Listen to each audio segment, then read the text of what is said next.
मैं ऋषि आज के समाचारों के साथ प्रधानमंत्री विद्यार्थियों से करेंगे परीक्षा पे चर्चा। पंजीकरण शुरू। फरीदाबाद में सीबीएसई से संबद्ध लगभग 250 स्कूल हैं जिनमें हजारों विद्यार्थी पढ़ते हैं। केंद्रीय माध्यमिक शिक्षा बोर्ड ने प्रधानमंत्री के वार्षिक संवाद कार्यक्रम परीक्षा पे चर्चा के लिए पंजीकरण व प्रतिभागियों के लिए चयन की प्रक्रिया शुरू कर दी है। कार्यक्रम का यह 9वां संस्करण जनवरी में आयोजित होगा, जिसमें फरीदाबाद जिले के छात्र, शिक्षक और अभिभावक प्रधानमंत्री से सीधे संवाद कर सकेंगे। 2026 में जनवरी व नवंबर में होगी शिक्षक पात्रता परीक्षा। 2025 में सिर्फ एक बार हुई थी। 17 व 18 जनवरी को परीक्षा का संभावित शेड्यूल तैयार। हरियाणा विद्यालय शिक्षा बोर्ड HBSC वर्ष 2026 में 2 बार हरियाणा शिक्षा पात्रता परीक्षा कराएगा। संभावित शेड्यूल भी बोर्ड ने निर्धारित कर लिया है। 17 और 18 जनवरी को परीक्षा कराई जाएगी। नवंबर में फिर सीधा परीक्षा होगी। हरियाणा विद्यालय शिक्षा बोर्ड 2025 में सिर्फ एक बार ही HTET का आयोजन कर पाया था। इसका परीक्षा परिणाम भी 101 दिन बाद जारी हुआ। निजी स्कूलों में आर्थिक पिछड़े वर्ग के दाखिले की तैयारी शुरू। शिक्षा निदेशालय ने निजी स्कूलों से नर्सरी, केजी और पहली कक्षा की सीटों की जानकारी मांगी। दिल्ली के 1700 से अधिक निजी स्कूलों में नर्सरी, केजी व पहली कक्षा में सामान्य सीटों पर दाखिले के लिए आवेदन प्रक्रिया जारी है। अब शिक्षा निदेशालय ने इन स्कूलों में आर्थिक पिछड़े वर्ग, वंचित वर्ग के लाभ दाखिला प्रक्रिया की तैयारी भी शुरू कर दी है। CUET व नेट अभ्यर्थी कर सकेंगे निःशुल्क क्रैश कोर्स। JNU में दाखिले के लिए इच्छुक विद्यार्थियों के लिए ABVP ने की शुरुआत। अखिल भारतीय विद्यार्थी परिषद ने JNU में प्रवेश लेने के लिए इच्छुक छात्रों में UGC नेट अभ्यर्थियों के लिए निःशुल्क क्रैश कोर्स की शुरुआत की है। विषय विशेषज्ञों के माध्यम से इतिहास, राजनीति विज्ञान, भूगोल, हिंदी, अर्थशास्त्र, संस्कृत, दर्शन शास्त्र, समाजशास्त्र, अंग्रेजी व अन्य विषय के स्नातक पाठ्यक्रमों के लिए डिजिटल माध्यम से छात्रों की मदद की जाएगी। अंक सुधार के लिए 12 से 18 जनवरी तक परीक्षा होगी। हरियाणा विद्यालय शिक्षा बोर्ड ने पूर्व विद्यार्थियों के अंक सुधार परीक्षा का शेड्यूल जारी कर दिया है। यह परीक्षा 12 से 18 जनवरी तक आयोजित होगी। प्रदेश के सभी 6 मंडलों हिसार, रोहतक, करनाल, गुरुग्राम, अंबाला और फरीदाबाद में परीक्षा केंद्र बनाए गए हैं। शिक्षा विभाग ने 18 दिसंबर तक पोर्टल पर स्कूलों से मांगी पुस्तकों की डिमांड। हिंदी व अंग्रेजी में डिमांड भेजना अनिवार्य। डिमांड पहले से विभाग की ओर से भरी जाएगी। यह वर्तमान MIS पोर्टल पर नामांकन और ऑफलाइन प्रवेश पर आधारित होगी। कक्षा 6 से 8 तक के अनिवार्य विषय की डिमांड भी पिछले साल की तरह समान और सही संख्या में भरनी होगी। सत्र 2026 में बाल वाटिका 3rd से कक्षा 8वीं तक के विद्यार्थियों को समय पुस्तकें मिले, इसके लिए शिक्षा विभाग ने अभी से प्रक्रिया शुरू कर दी है। MDU ने इंजीनियर व PG परीक्षाओं का शेड्यूल बदला। महर्षि दयानंद विश्वविद्यालय ने इंजीनियर कोर्स व PG पाठ्यक्रमों की परीक्षा तिथियों में संशोधन किया है। विश्वविद्यालय की तरफ से जारी अधिसूचना के अनुसार डेट शीट में BTech, MTech और MSc सेमेस्टर की कुछ परीक्षाओं को पुनः निर्धारित किया है। हालांकि परीक्षा का समय, परीक्षा केंद्र पूर्ववत रहेंगे। 1ली से 8वीं तक शिक्षकों की समायोजना व्यवस्था रद्द। ऑन ड्यूटी व आंतरिक व्यवस्था तत्काल खत्म। हिसार में कक्षा 8 से 8 तक के शिक्षकों की समायोजन आंतरिक व्यवस्था को जिला मौलिक शिक्षा अधिकारी ने तत्काल प्रभाव से रद्द कर दिया है। इस संबंध में 15 दिसंबर 2025 को जिला मौलिक शिक्षा अधिकारी कार्यालय हिसार की ओर से सभी खंड शिक्षा अधिकारियों को आदेश जारी कर दिए गए हैं। जारी आदेशों में स्पष्ट किया गया, इससे पहले शिक्षकों को भी आंतरिक व्यवस्था, एडजस्टमेंट या ऑन ड्यूटी के आदेश जारी कर दिए गए थे। CUET PG आवेदन में अब लाइव फोटो अपलोड करनी होगी। 148 यूनिवर्सिटी में मिलेगा एडमिशन। 14 जनवरी तक आवेदन। DU में सबसे अधिक 9,876 और BHU में 8,126 सीटें। दिव्यांगों की भर्ती में ढिलाई पर दिल्ली सरकार के विरुद्ध शुरू होगी अवमानना की कार्रवाई। सरकारी विभाग में दिव्यांगों के खाली पदों पर भर्ती नहीं किए जाने पर दिल्ली हाई कोर्ट सख्त हुआ। कहा, आदेश के 3 साल बाद भी भ्रमित करने वाला हल्फनामा दाखिल कर रही है सरकार। अगले साल फरवरी से शुरू होंगी रेलवे की 9 बड़ी परीक्षाएं। पहले भर्ती असिस्टेंट लोको पायलट की रहेगी।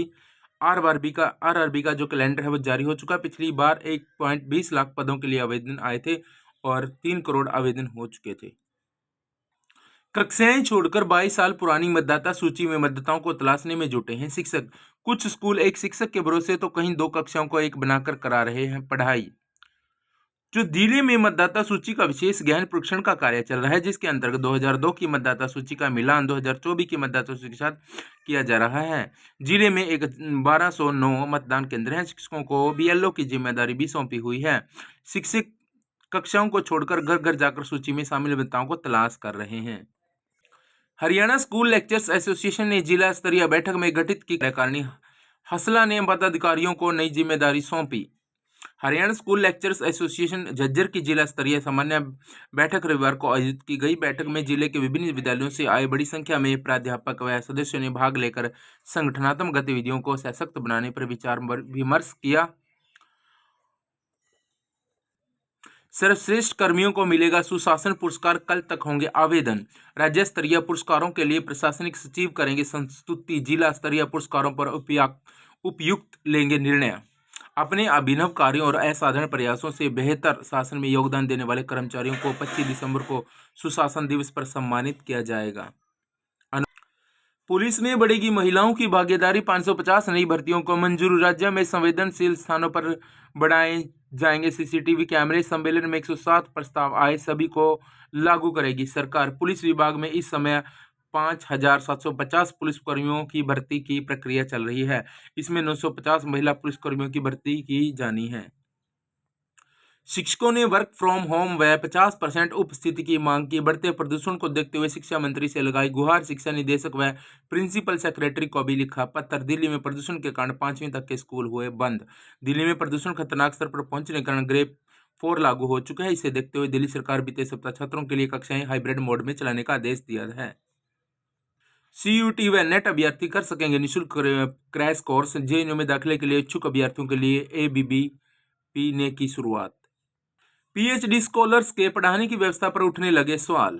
सभी PhD स्कॉलर्स नेट व JRF क्वालिफाई नहीं हैं। प्रदेश के राजकीय कॉलेजों में शिक्षकों की दूर करने के लिए यूनिवर्सिटी में PhD करने वाले स्कॉलर्स की ड्यूटी लगाने के सुझाव पर उच्चतर शिक्षा विभाग में विचार मंथन चल रहा है, लेकिन इस व्यवस्था पर कई सवाल खड़े हो रहे हैं। दरअसल सभी PhD scholars net JRF qualify नहीं हैं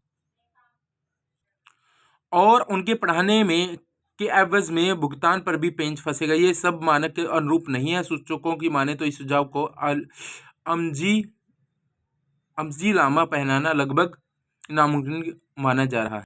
प्रदेश में 5 विश्वविद्यालय में सहायकों का 3600 ग्रेड पे रहेगा बहाल। सुप्रीम कोर्ट ने पंजाब एवं हरियाणा कोर्ट के फैसले के बरकरार रखते हुए सरकार की याचिका की खारिज की। सितंबर 2014 में विश्वविद्यालय में सहायकों के ग्रेड पे को 3600 घटाकर 3200 किया था।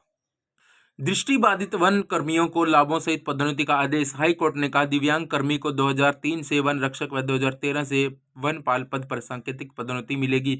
जब आसमान परिस्थितियों में समानता लाने के लिए बनाए गए वैधानिक अधिकार प्रशासनिक उदासीनता के कारण निष्फल होने लगते हैं, तब न्यायालय का हस्तक्षेप अवश्य हो जाता है। 6 साल से कम आयु के बच्चों को पहली कक्षा में प्रवेश नहीं। पुराने नियम में पहली कक्षा में दाखिले के लिए बच्चों की आयु 5 से 6 वर्ष निर्धारित की गई थी। इन्हीं नियमों की अस्पष्टता के चलते हाई कोर्ट में लगातार याचिकाएं दायर हो रही थी। अब 6 साल से कम आयु के बच्चों को पहली कक्षा में प्रवेश नहीं मिलेगा। प्रदेश सरकार ने शिक्षा का अधिकार अधिनियम 2011 में संशोधन करने का निर्णय लिया है। पुराने नियम में पहली कक्षा में दाखिले के लिए बच्चों की आयु 5 से 6 वर्ष निर्धारित की गई थी। राष्ट्रीय शिक्षा नीति 2020 के तहत पहली कक्षा में दाखिले के लिए न्यूनतम आयु 6 वर्ष निर्धारित है।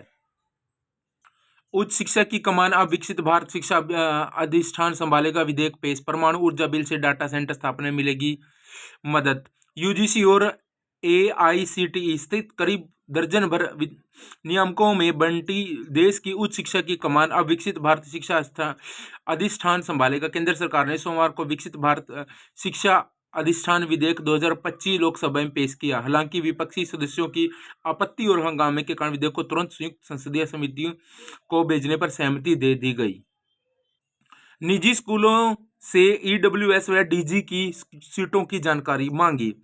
शिक्षा निदेशालय ने शैक्षणिक स्तर 26-27 के लिए EWS आर्थिक रूप से पिछड़ा वर्ग, DG वंचित समूह और EWS दिव्यांग और तहत नर्सरी, KG और पहली कक्षा में ऑनलाइन दाखिले की प्रक्रिया शुरू करने की तैयारी कर ली है।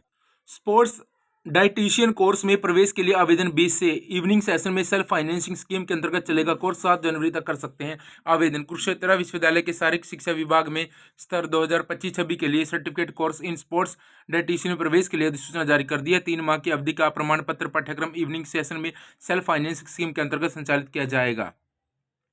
इसमें आवेदन के इच्छुक 20 दिसंबर से 7 जनवरी तक आवेदन कर सकते हैं। आज के समाचार यहीं तक। जय हिंद, जय भारत।